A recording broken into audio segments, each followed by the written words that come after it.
evening from the goat garden. All the babies is out for a little run today before I put them to bed. It's a lovely evening. We don't have snow yet. Not looking forward to it. But they're all in bounce mode. What are you eating? Sticks.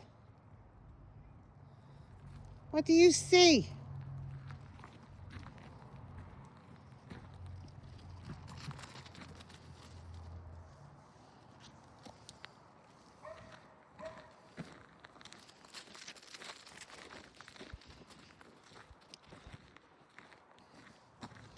A bit of a squat down, I get more attention. Hi, babies! Stop that, that's your sister! Or your brother. Not really sure. Happy bouncy goats eating sticks and rocks and twigs. You're gonna have a collision, boys.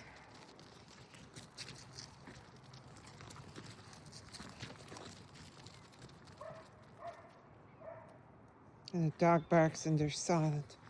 Anyway, happy Friday, everyone. I'm going home and put on my pajama pants before the snow starts. I'm going to put all the baby goats to bed. Sweet dreams.